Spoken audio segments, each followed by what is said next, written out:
Coda, check your teams.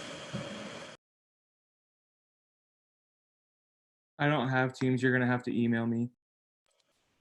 Not the right title.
Hello, my name is Paris Williams, and I am the assistant to the CIO here at Emporia State University. Today's session is hosted, the presenters are Jennifer Stout and Skylar Hedrick, and it is student onboarding made easy. And we will have a Q&A, a question and answer session at the end of our presentation. And I will leave it to Skylar and Jennifer. Thank you, guys.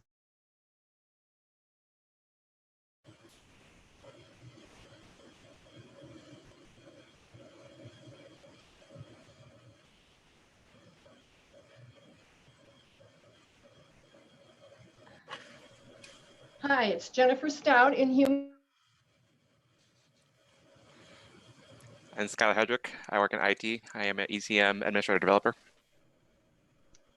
And we welcome you to ESU Check 2020 at ESU. We wish you were here in person to enjoy our beautiful campus, but we are really grateful to our professional IT staff, dedicated people keeping us on target so that we can do this virtual professional development and learning for all of us. So special thanks to Melanie Jones and her team. And with that, I'm going to start a PowerPoint presentation about the student and graduate assistant onboarding process here at ESU.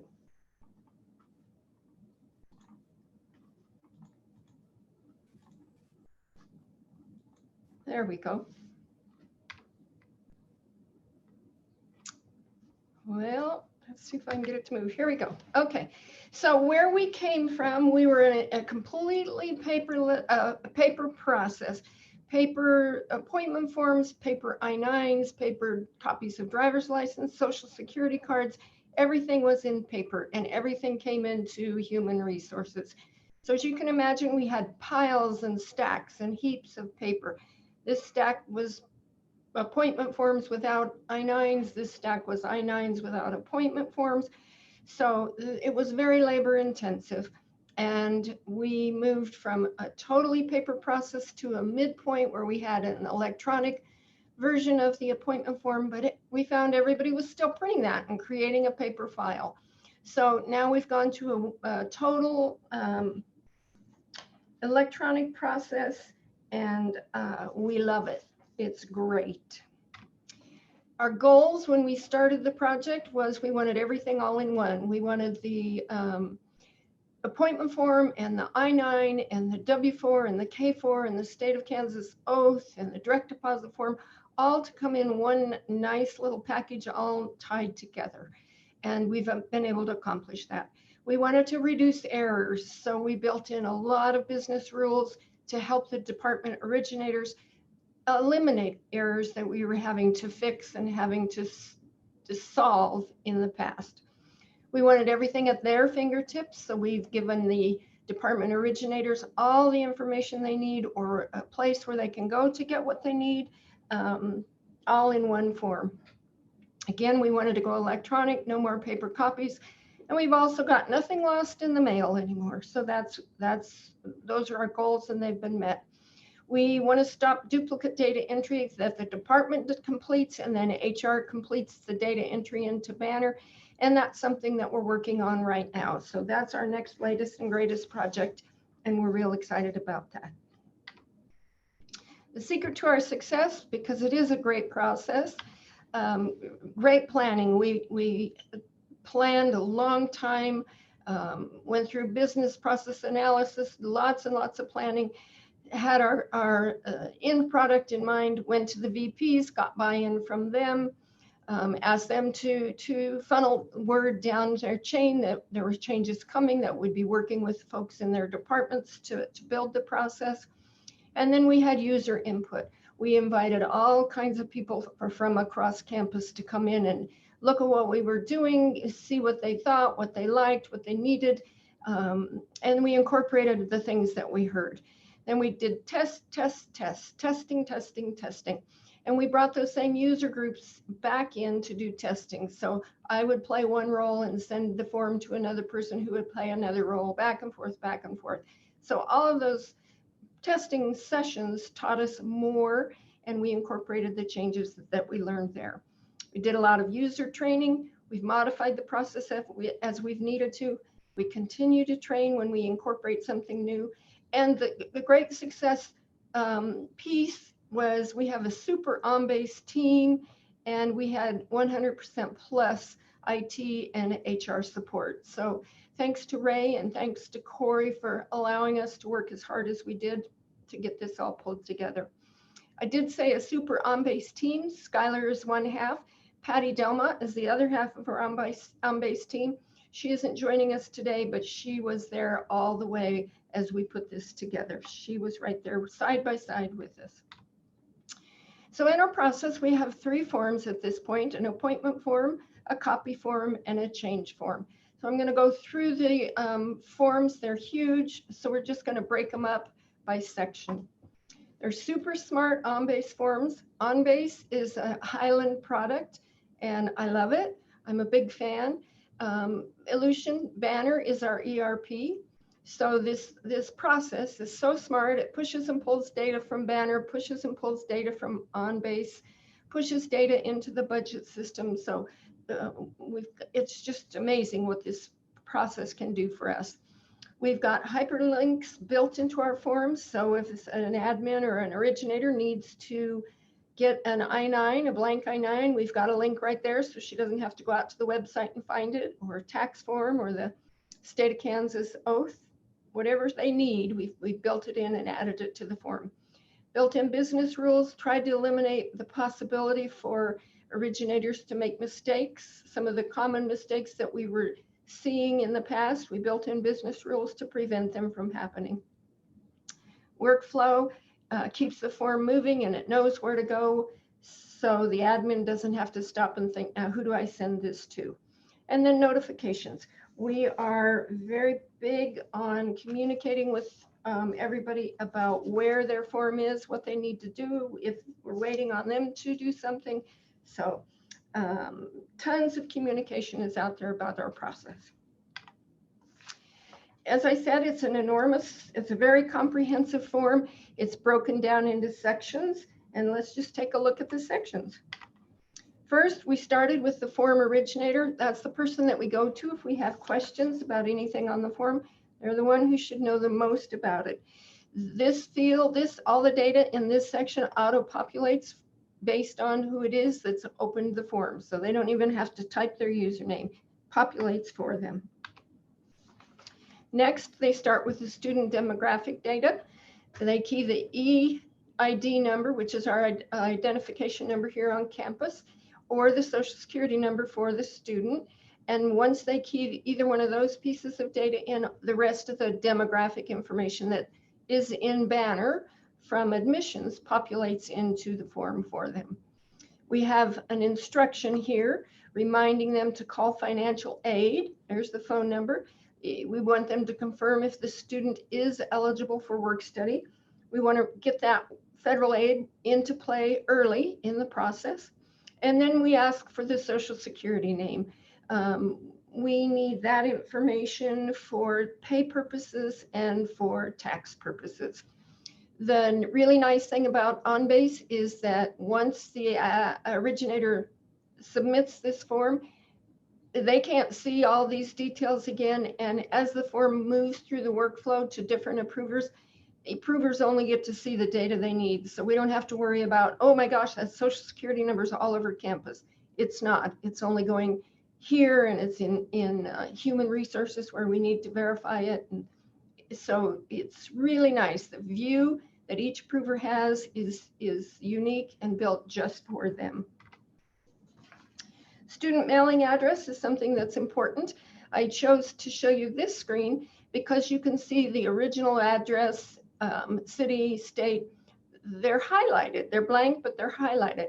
And we did this so that the person doing the data entry, it's a visual cue to them. Ooh, there's something that's changed on the address. So I need to go to a separate screen in Banner to key the address. If there's no yellow field in there, then we know the address that's in Banner is the right one, and we just completely skip that screen and that step when we're doing the data entry.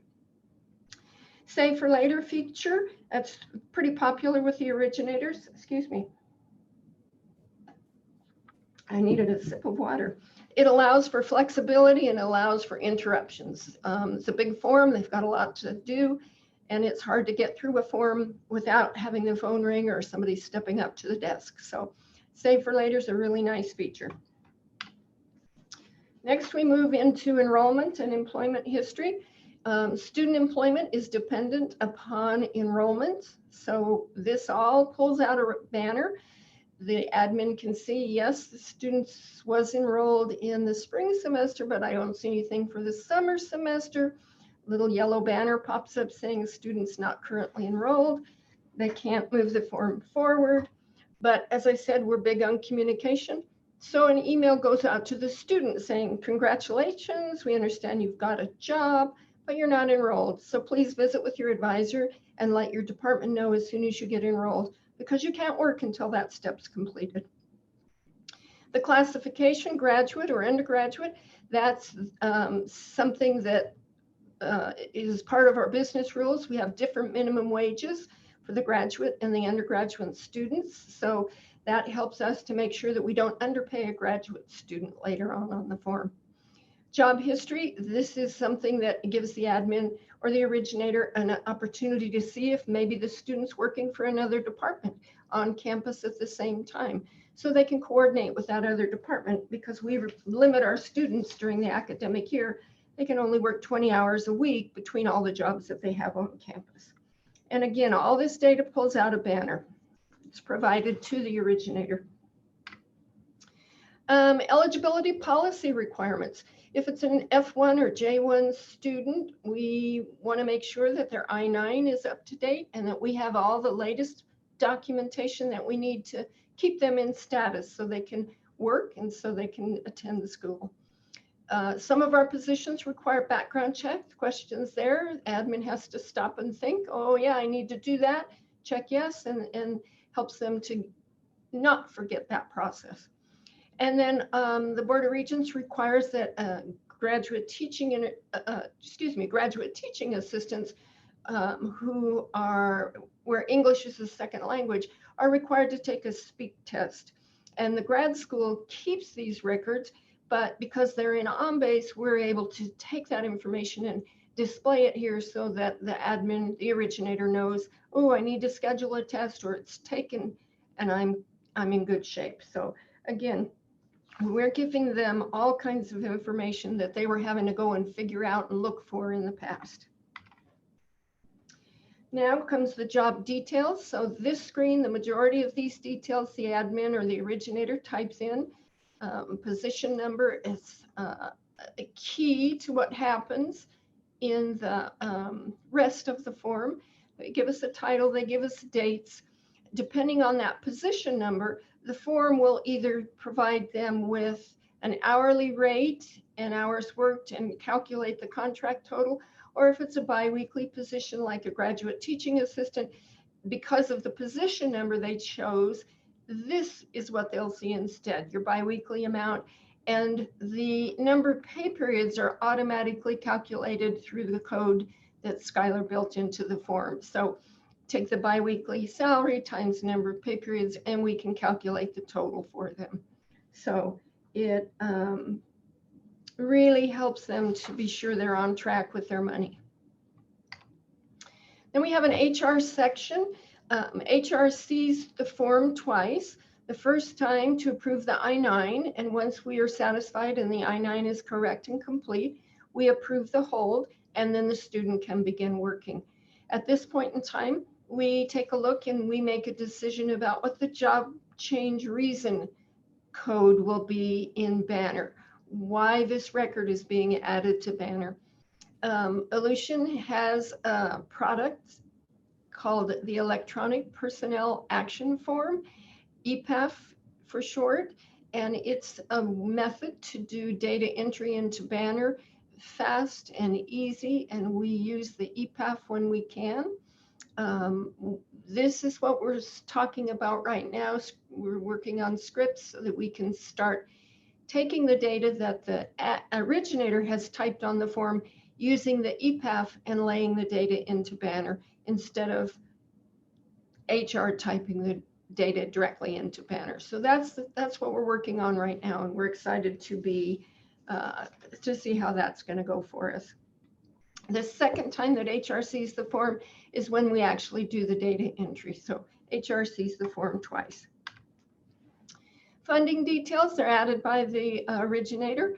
They give us the dates, and then they put in the index, and the rest of the funding string is populated for them, and it comes out of Banner for the position that they choose. It's the default for the position that they've chosen.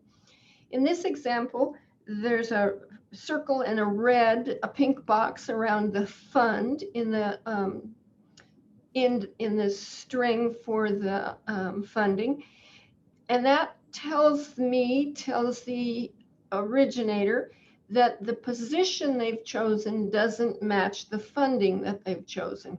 So the form stops, they get this error message, and they either have to change the position number or they have to change the funding. So we don't have any mismatches on the funding anymore. The funding and the position are tied together. So that's been really helpful to us to make sure that we get everybody paid the right way the first time, eliminates expenditure corrections for the department and for the payroll office. So it's very helpful. Approvals, we have two types. We have time and leave approver, who's going to approve the timesheet, and we also have who will approve the hire. So when we met with the VPs, we asked, how much information do you want? What do you want to see about these forms, about these hires? And they delegated authority down to the departments to make those decisions about how that hiring decision will be made and who has authority to make that decision. So the originator, they can add people if they need more than one person to approve, they can remove people if they want somebody to no longer be involved in that process. So it's very nice. They tell us what they want to have happen with the approving of the process. This is a really amazing part of this process. Required documents, the I-9, the identity documents, the state of Kansas oath, direct deposit forms, a W-4, the K-4, all those forms need to be completed by a new hire, and we have them attached, the forms, to this appointment form.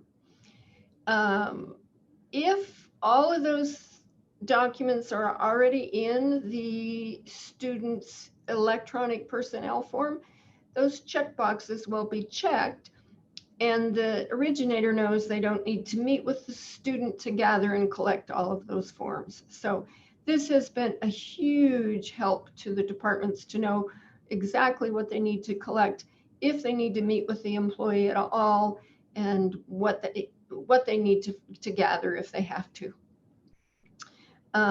When they attach the documents, we also ask them to provide some specific information.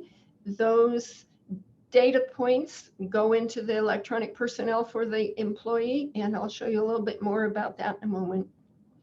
You can see here is a hyperlink. Click here for a blank I-9. So they can use this form to get the forms that they need to complete the hiring process. We scrutinize the I-9s very carefully. We want to make sure that they are accurate and complete. So we developed a checklist if there's anything on the I-9 that needs to be corrected before we can accept it and approve the date of hire for an employee. We have this checklist on the form. It's attached to the form, and it's got all the possible errors that need correction. So when it is sent back to the originator, they see what the problem is and they see what they need to do to correct the problem. So they get the form back, they correct the I-9, attach the new corrected copy, and send it forward again. So we are pretty confident that our I-9s are in excellent shape. Ticket number doesn't really relate to this, but it does. It's the key to all of this. Each form that's submitted has a ticket number created for that form. And the ticket number is used when they retrieve the form. They can ask for the ticket number.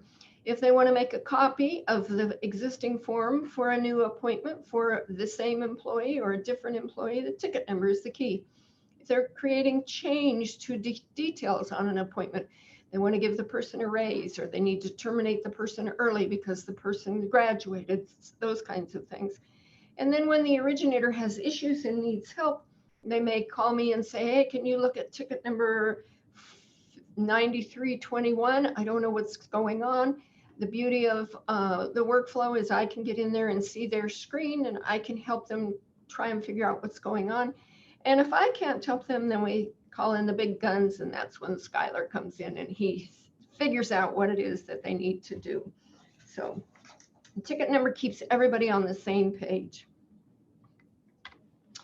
Retrieving forms. This is an example of what I call the naming string. I think Patty calls it the hit list. You can see the top two are student grad appointment forms. There's the ticket numbers, the E number for the Corky, the Hornet. He's got two positions and different dates. I did both of the forms. One was approved and the other one we're waiting on the grad school to make approval. The bottom form tells us that there's a change form out there, and its ticket number is 3500. It's again for Corky. It was on a work study position because our work study positions begin with W, and we're waiting for back pay on that particular ticket, that particular change form. So the originators can pull up this kind of information and they can see And I have had tons of emails this week saying, hey, can you take a look at ticket number, whatever. I need this. I want this person to start working tomorrow. Can you get it approved? So the department originators know how to use this and understand the value. And it really makes it a lot easier for all of us when we are talking back and forth.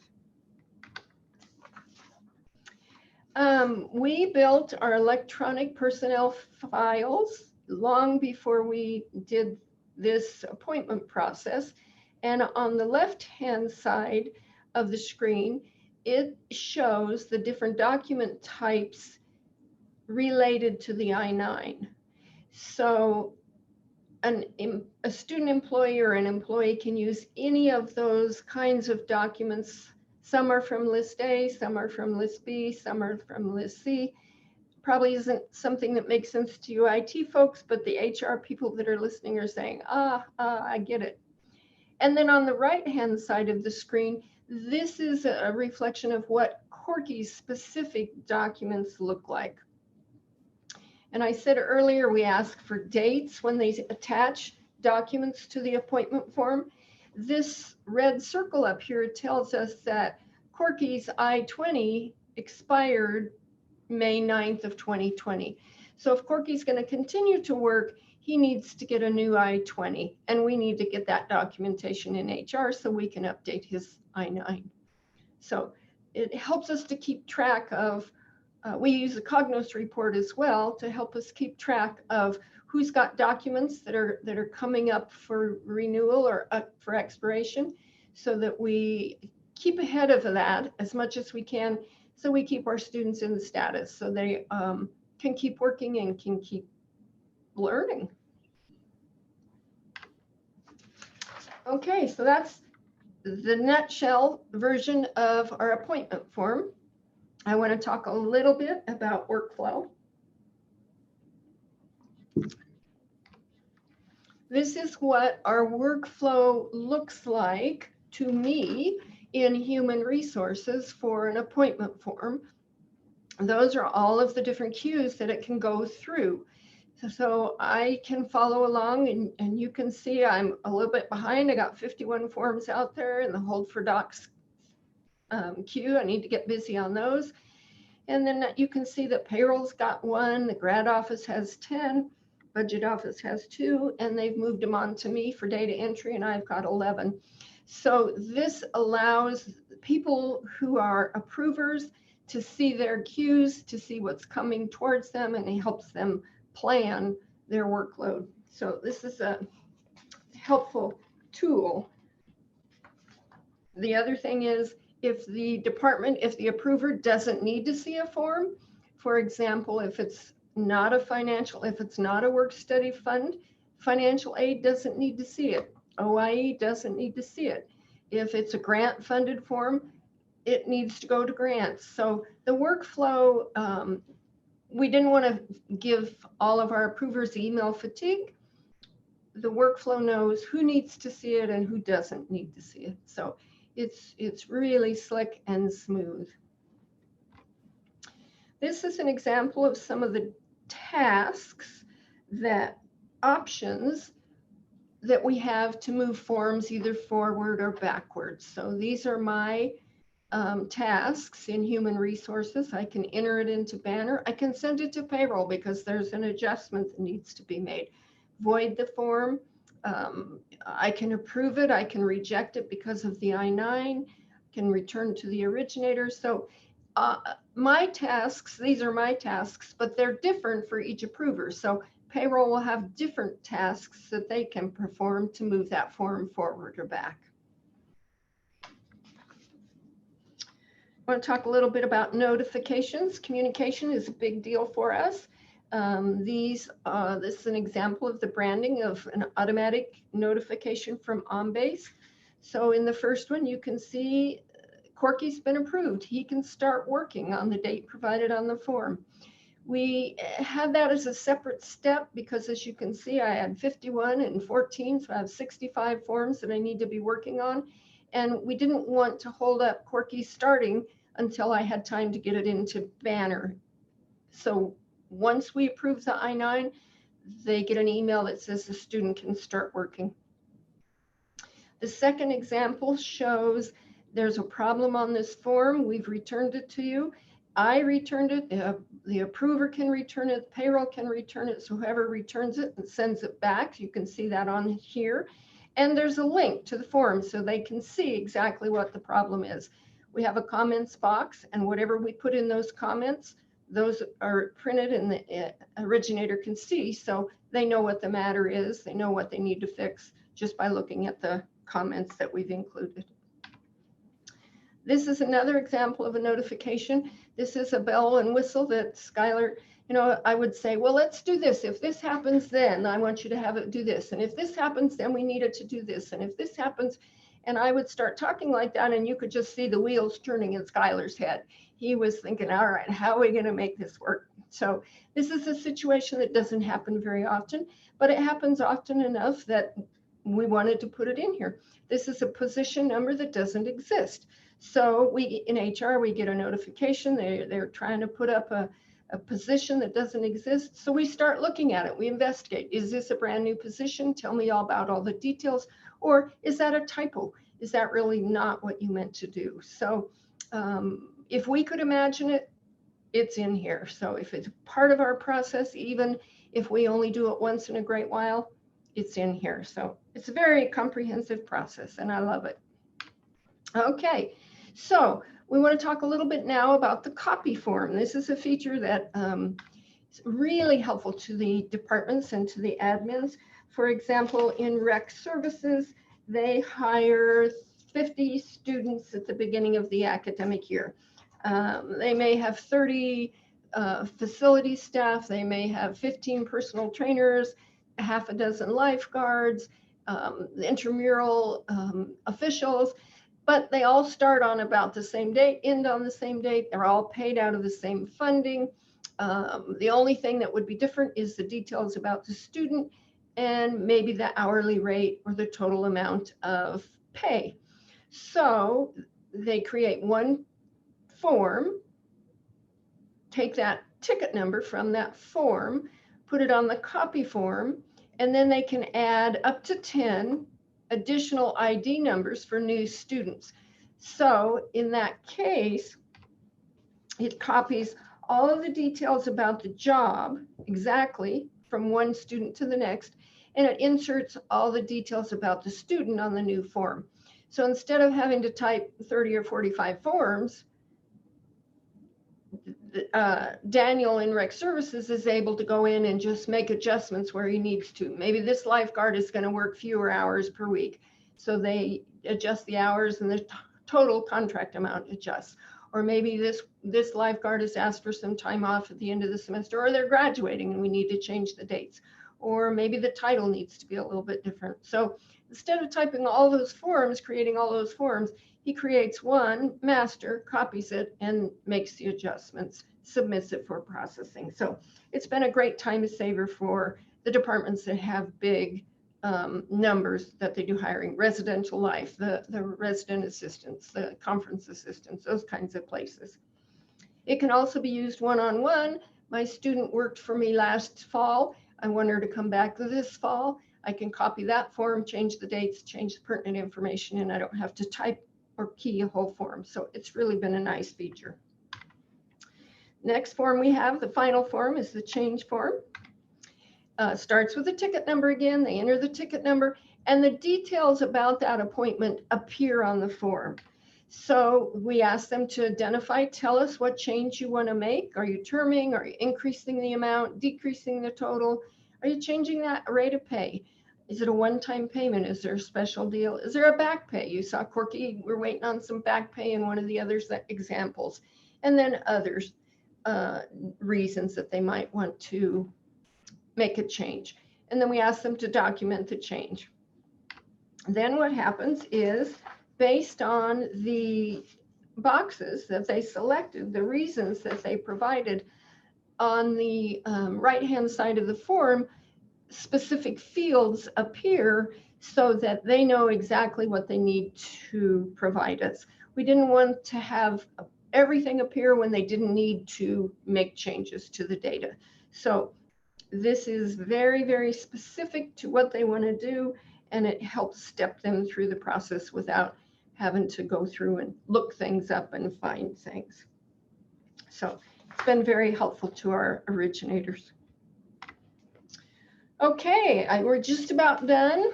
Our process, we are very happy with it. It's so much easier for everyone involved. We enhance and we modify the form when we need to. It's a great process, and I love OnBase. I should have a bumper sticker if one of the OnBase guys is on the call. I think OnBase is an amazing tool, and we've just done remarkable things with it. But that is a lot in part to Skylar and Patty as well. They're amazing, amazing people to work with. Comments from our users. I love having all the information in one place. Bingo, that was our goal. This is so much better than our old process. That's what we hear from the users. And that's really, really satisfying. I love knowing exactly which documents I need to collect for the student. We made it easy for them. Seeing where the forms are in workflow is really nice. It helps me plan my part. So those are the kind of things that our users are saying. They're happy with the form. We're happy with the form. And it's great. It's a really wonderful process. I thank Skylar and Patty and everybody who was involved across campus. And I think that's one of the biggest keys to our success is people were listening, people were contributing, people were sharing what it was that was valuable and helpful to them. And we incorporated as much of that as we could. Our keynote speaker this morning, Dr. Burns Wallace, she said something about being a part of the strategy and a part of the solution. And Skylar and Patty certainly were. So thank you again to them. Appreciate all you've done for us, Skylar. Thank you. Any questions from anybody who is listening?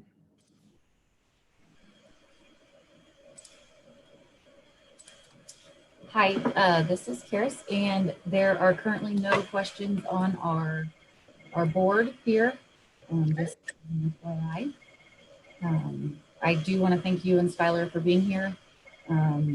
I personally enjoy everything you guys do to help us, not have to run around campus getting people hired.